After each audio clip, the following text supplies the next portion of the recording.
My name is Ray Friend, and this is Theresa Hoskins, and this is the 10,000 Mile Circle, a grand adventure. Up the United States, the eastern coast of the United States, across Canada, down the west coast through Oregon, and back across the Rockies and home. What made you decide that you wanted to do this trip in the first place? I was trying to scare the hell out of you. Yeah, it worked. No, actually, when I was a child, my grandparents would show up on Fridays and take me off, and we would go on adventures out into the wilds of West Virginia and go fishing and camping. And my great-grandmother, I'm told, would do exactly the same thing. She would show up and all of them would get in the car and go to Cincinnati or Pittsburgh or somewhere on the weekends. And also when I was a child on Sundays, we would often get in the car and just go driving all day long out in the country. We had no idea where we were going to go, where we were going to end up, but it was an adventure. So I come from a long line of gypsies, wanderers, adventurers. And so a grand adventure for me was to go north and cross the continent and back down and back across. Theresa and I had just met, we had met a couple of years earlier, and then We started seeing each other. we started seeing each other about 6 months before we took this trip. And it was a new relationship. But I had just gotten laid off, had some medical procedures, and I had time on my hands. So when he asked me to go, I wasn't really thrilled. You didn't But want to go. You did not want to go. I hadn't been many places. And I know a lot of people my age had traveled a lot. And I said, okay, all right, let's do it. And I was like, this is a lifetime, once in a lifetime thing that a lot of people would just love to be able to do.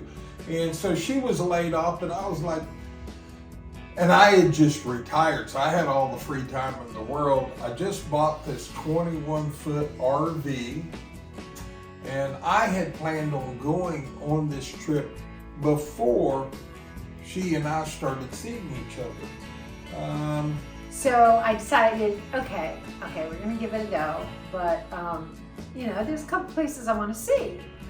I moved down to Virginia about 15 years ago, and I hadn't been back to New Jersey. No family was there anymore. But I wanted to go back and see the house that I grew up in, the house my parents built. So we did that, and then we went to just around my old neighborhood, and then we went up to New Hampshire, and there's a family plot there. We also went to Swartzwood. Yeah, Swartzwood State Park. That's where I spent my summers. That was in New Jersey too. When I was a kid, I spent a lot of summers there, so it's a very special place for me. And then up to New Hampshire. And then after that, it was all Ray, and I was just in the passenger seat. So, yeah, that was part of my deal was, okay, well, we'll do whatever you want to do on this part of it. And I really wanted to do those things as well, because she'd been telling me all of these stories about her youth. And if you go there, then you have an image in your mind when you're hearing a story of what it's actually like, and I thought that was pretty cool. And we went to Cape Cod and spent some time. And that's when the lobster started? Yeah, and that's when we realized that we had really packed way too much stuff. I had bought a rack that fits on the back of the RV that goes in the hitch jack, and I loaded that thing up. Well, by the time we got to Cape Cod, it had gone from 12 inches off of the highway to about 3 inches, and I was afraid any moment it would start, shedding sparks. And yeah, it was crazy. So in the campground in Cape Cod, I went to the owners and I explained the situation, and I told them I'd give them the dock box if I could just unload all of this stuff and leave it at the campground, which they agreed to, which was awesome. And we realized we didn't need 2 cases of wine, although I did keep the wine, but the firewood and the water and all these other things that we had loaded down just had to go. Just had to go because there was no way. We'd only been like a few hundred miles, and we had 10,000 miles to go. It ended up being 12,000 miles by the time we were done. Right. So, you know, to ask her to get into a 21-foot RV and spend a few months on the road, 10,000 miles, was a pretty big ask. And when I was a child, or a youth, much younger than I am now, I found that if you take a woman camping, chances are that's going to be the end of the relationship. So if she made it through this whole thing, then something pretty cool was going on. And by the time we had done 10,000 miles and we were in Cody, Wyoming, I looked over, we were at a country and western dinner theater and rodeo, and I looked over and she was just beaming. And I thought, heck yeah, man, this is a keeper. I also told her that any time that she decided that she was unhappy, I would take her to the nearest airport, give her a ticket, and she could fly by call. But I was ready. I mean, I didn't rely on Me. you, right? Getting me home. I had enough funds at my disposal so I could walk away anytime, which is great. And that is the greatest part about traveling in the U.S. because it's, you know, you can always get around. You can, you know, you're always not that far from the city. No, you're not that far from the city.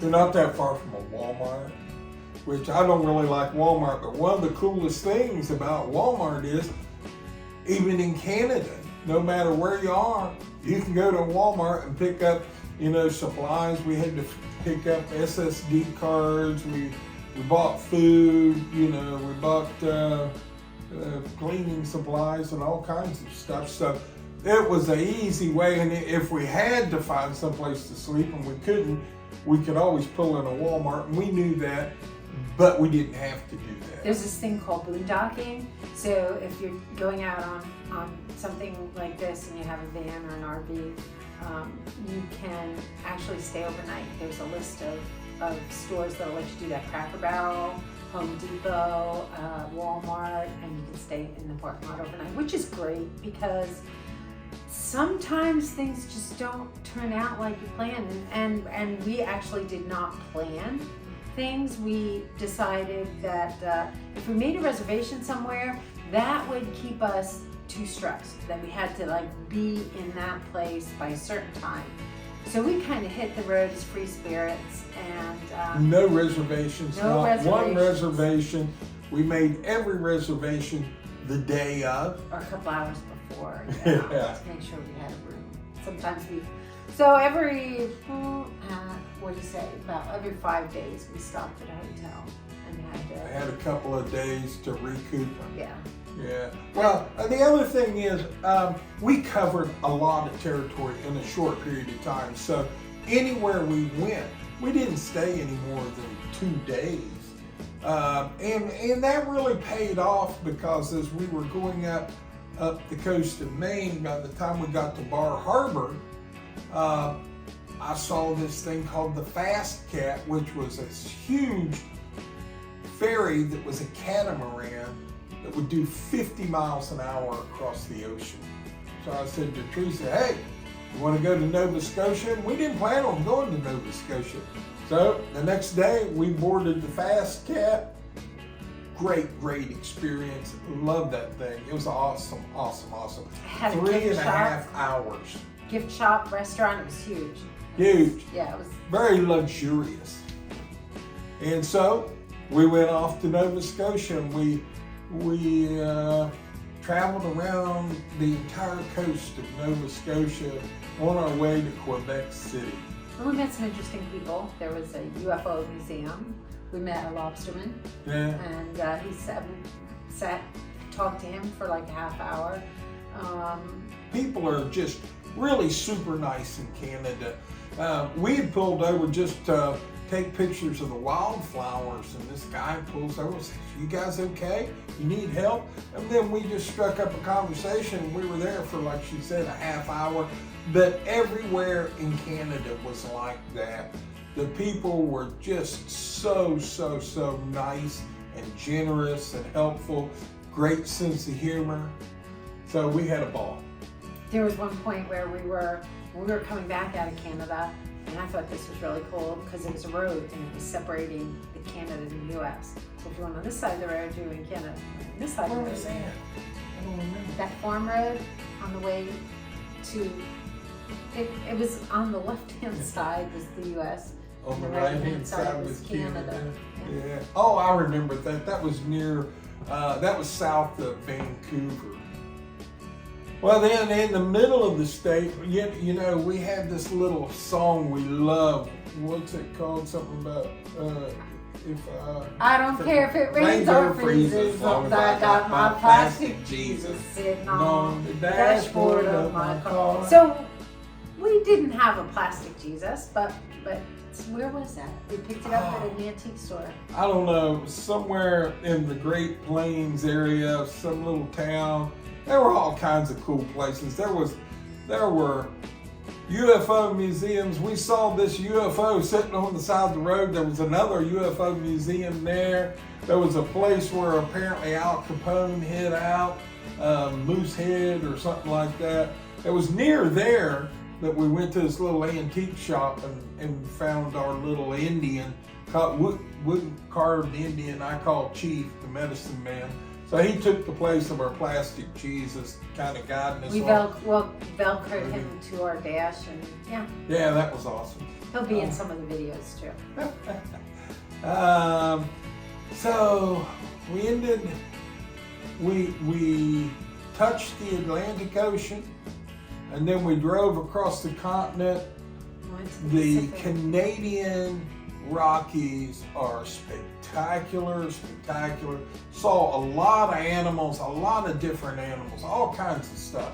And then we went down through British Columbia and ended up in Vancouver and touched the ocean there.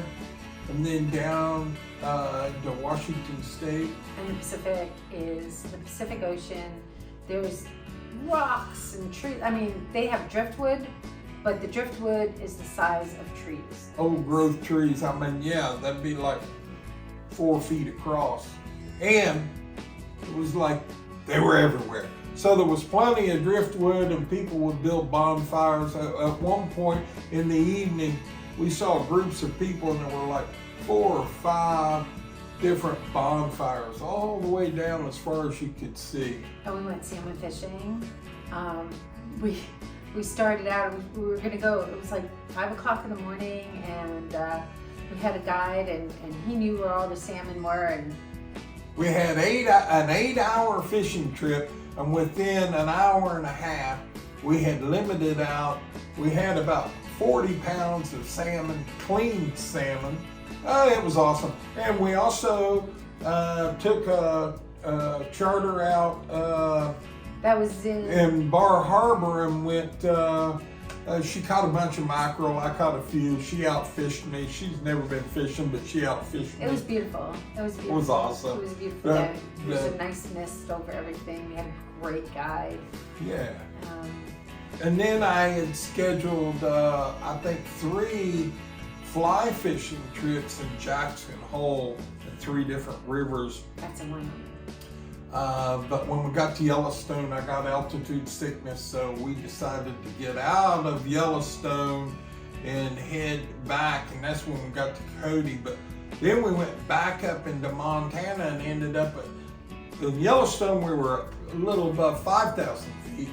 In Montana, we ended up at over 9,000 feet in the middle of nowhere. she's panicking because my blood oxygen got down to 85, and it seemed like we would never, ever get down off of the mountain or find a gas station. So we drove through the yeah. desert. Remember that? Yeah, the deserts. Then we went to South Dakota. I can't remember what the name of that place is, but they have this sculpture that is so large of Chief Crazy Horse. The American Indians are doing it without any funding from the U.S. government. And all of Mount Rushmore's sculpture can fit on Chief Crazy Horse's forehead. It was just monumental. You never hear about that. It's actually a multi-generational project. The guy that started it in the 40s. His grandchildren are working on it now. They've got the face done. It's going to be enormous. Enormous. He's he's up at the top of the mountain, his head, but the whole mountain will end up being him riding the horse. And we went to what is that? Devil's Tower. Devil's Tower. Yeah. That was pretty spectacular, where Close Encounters was filmed. Yeah, it's a rock formation and it goes straight up, and it's oddball, and they, where it's at, but they said that it was the inside of a volcano, right? And then that's how it was formed. Yeah, that's how it was formed. Pretty neat stuff. So anyway, we get to Cody, Wyoming. Did I already tell this? We got to Cody, Wyoming. I just keep going back to it because, it was really, really special. We ended up getting a photograph with the band, and she's crying because I proposed to her there. And it was...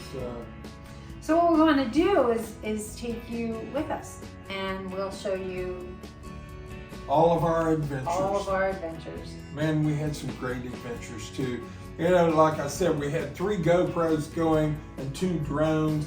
Well, when we got to Maine, I was sitting on the edge, and there was this little island out there, and these birds, I thought that'd be pretty cool. So I flew the drone out there, got these pictures.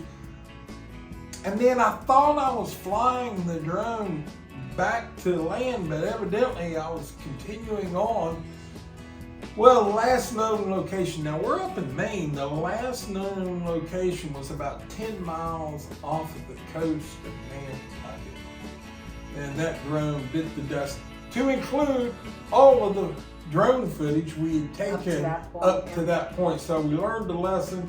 Every time you're done flying the drone, go ahead and pull out the card and transfer the videos.